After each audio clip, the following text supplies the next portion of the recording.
Between 2008 and 2012, they were called the greatest football team ever assembled. The passing was hypnotic and the trophies were inevitable. But hidden beneath the magic of Camp Nou was a secret payroll. 7.3 million euros were quietly wired to the man who controlled Spain's referees. This is the story of the Negreira Case, and how the purest footballing institution on earth bought an insurance policy on its own legacy. To understand the scale of this deception, we have to rewind to the foundation of the empire. Long before the scandals, there was a farmhouse. Built in 1702, La Masia de Can Plains was a traditional Catalan stone building sitting quietly in the shadow of the stadium. In 1979, it became something else. It became the most successful talent development system in the history of world football. Barcelona did not just want to build a football team, they wanted to build a moral and aesthetic identity. Their motto was Més que un club, more than a club. They explicitly promoted 5 core values to every child who walked through those doors: humility, effort, ambition, respect, teamwork. The academy functioned as a school for life, prioritizing holistic development and psychological support alongside athletic training. On the pitch, they prioritized footballing intelligence and rapid decision-making over raw physical size. They taught a system heavily influenced by Johan Cruyff, characterized by fluid movement and absolute control. Players interchanged positions seamlessly to maintain structural dominance, regardless of who had the ball. They called it the 3 Ps: possession, positioning, pressing. It was an ideology that demanded aesthetic perfection. A belief that winning was simply not enough if you did not win beautifully. They were building an institution that claimed moral superiority over the rest of Europe, an institution that relied on homegrown talent rather than billionaire checkbooks. Build, not buy. That was the promise. And for a few glorious years, the world believed it completely. In the summer of 2008, Pep Guardiola took charge of the first team. What followed was a 4-year period of dominance that fundamentally altered the sport. 14 major trophies out of a possible 19. 3 La Liga titles, 2 Champions League titles, 2 Copa del Rey trophies. And in 2009, they became the first team in history to win all 6 major trophies in a single calendar year, the sextuple. The football they played was a hypnotic carousel of possession. Guardiola implemented a tactical innovation, utilizing Lionel Messi as a false 9. Instead of staying high up the pitch, the striker drops deep into the midfield, drawing central defenders out of position and creating massive voids of space for wingers to exploit. The execution was flawless. They routinely held over 65% possession. They completed passes at rates consistently surpassing 90%. They suffocated opponents with the ball. They humiliated their greatest rivals, delivering a historic 6-2 victory away at Real Madrid in 2009. A year later, they dismantled them again, 5-0 at Camp Nou. At the heart of it all were the midfield maestros, Xavi Hernandez and Andreas Iniesta. Xavi was the conductor, dictating the tempo with surgical precision and vision. Iniesta was the illusionist, gliding through impossibly tight spaces with pure technical intuition. And above them all was Messi, transitioning from a promising winger into an unstoppable force of nature. In the 2011 to 2012 season, Messi scored 73 goals in all competitions, 73. His closest historical rivals were barely breaking 40, not 73, 40. Think about that. The dominance was so absolute that in 2010, Barcelona made history.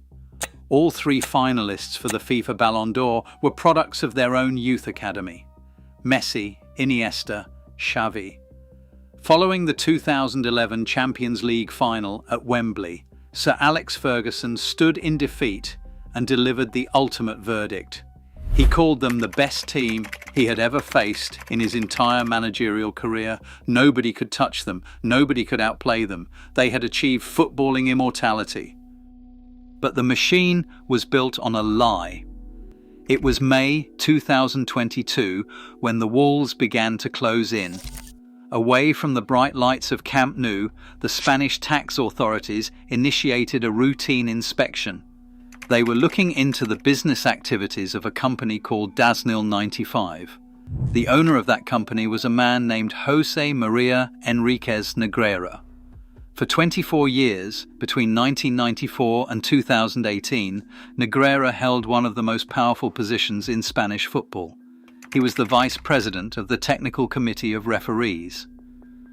During their audit of Dasnil 95, tax inspectors discovered a series of massive, unexplained payments. The money was coming directly from FC Barcelona. The corporate structure was irrelevant. What mattered was the money trail it revealed. Investigators ripped open the historical books and found a financial relationship spanning 17 years, from 2001 to 2018, spanning the presidencies of Joan Gaspart, Joan Laporta, Sandro Rosell, and Josep Maria Bartomeu. And the timing was no accident. The payments began 3 years before Guardiola's revolution and continued for 6 years after it ended. This was not about protecting one era, it was structural. Initial reports in 2022 cited 7.3 million euros. As the investigation deepened, prosecutors revised that figure upward to 8.4 million euros. The total amount funneled to companies linked to Negreira was staggering: 8.4 million euros. Not 800,000, 8.4 million. Quietly wired to the sitting vice president of the organization that controlled every referee in the country. The payments were routed through third-party shell companies like Trecep 2014 to obscure the trail. They were kept deliberately below internal thresholds to avoid board scrutiny. When investigators asked for the original contracts justifying these millions, they found nothing. The archives were empty. The paper trail did not exist. In February 2023, the scandal broke in the Spanish media. The purest club in the world was suddenly standing at the center of a criminal investigation. Barcelona's response was immediate and carefully constructed. Current President Joan Laporta claimed the payments were for legitimate external consultancy, including technical reports on refereeing tendencies, video analysis, and youth scouting advice. He argued it was standard industry practice and framed the investigation as a coordinated smear campaign orchestrated by Madrid. He said the older reports were simply destroyed as part of a standard 5-year document retention policy. But investigators rejected the excuse, characterizing the alleged deliverables as phantom reports. Former Barcelona managers like Luis Enrique and Ernesto Valverde testified that they never saw or used such reports during their tenures. Prosecutors pointed to the glaring conflict of interest. You do not pay 8 million euros for video analysis. You pay 8 million euros for influence. The prosecution outlined a system of systemic corruption. They called it the architecture of influence. Negreira's committee was responsible for the classification and promotion of referees. They applied a corrective index to evaluate performances. They decided who officiated in the first division and who was relegated. They proposed referees for lucrative international matches in the Champions League. They controlled the financial livelihood and career trajectory of every match official in Spain. The prosecution alleges that Barcelona bought neutrality. They bought an environment where referees subconsciously knew that their ultimate boss was on the payroll of one specific club. In May 2024, a Spanish High Court dismissed the specific charge of official bribery. The court ruled that Negreira did not technically qualify as a public official under Spanish law, because the refereeing committee belonged to a private association. But the investigation did not stop. It pivoted to continuous corporate corruption, unfair administration, and false accounting. In October 2025, FC Barcelona was formally charged as a legal entity. Former presidents Sandro Rosell and Josep Maria Bartomeu testified as suspects. The empire was on trial. Real Madrid weaponized the scandal, joining the lawsuit as a private prosecutor. They pushed for access to a decade of Barcelona's financial audits from 2010 to 2021. On January 31, 2026, Judge Alejandra Gil Lima rejected that request, keeping the focus strictly on the phantom reports. But Real Madrid had already turned El Clasico into a bitter, unrelenting legal war. La Liga president Javier Tebas stated that while the payments were unacceptable from a sporting perspective, there was no evidence of direct match fixing, and hanging above it all is the looming threat of UEFA. Unlike the Spanish domestic courts, UEFA is not strictly bound by the same statutes of limitations. Under UEFA statutes, the mere intent to influence a match result is sufficient grounds for severe disciplinary action. A potential multi-year ban from the Champions League remains a sword of Damocles. Hanging over the club, and beyond the courts, the most uncomfortable question remains unspoken. Could UEFA revisit the trophies themselves? Under current statutes, that door is not fully closed. On March 5, 2026, the judge granted a 6-month extension to the investigation. FC Barcelona was summoned to testify formally on April the 10th. The slow, grinding machinery of the justice system continues, but the damage in the court of public opinion is already permanent. When we look back at the Calciopoli scandal in Italy in 2006, we see a system of direct manipulation. Juventus was stripped of titles and relegated for manipulating referee appointments through telephone calls.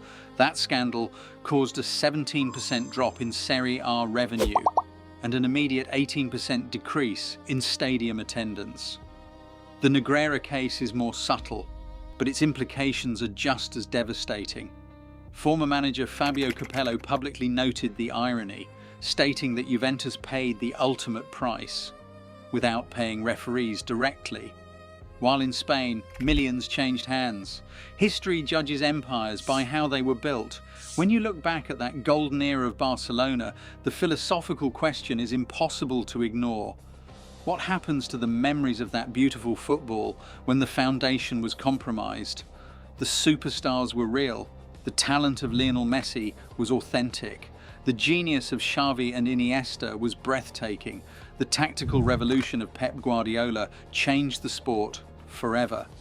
But the financial architecture that protected them was illegitimate. The magic on the pitch was real, but the foundation it stood on was a lie. The tragedy of the Negreira case is not just the corruption itself, it is the realization that the team who played the most beautiful football in history still felt they needed to rig the system. If this investigation is something you want to see continue, the subscribe button takes 2 seconds. It signals to the algorithm that investigative football storytelling still has a place in the beautiful game. Please like and subscribe to Ball and Badge for more. Thank you.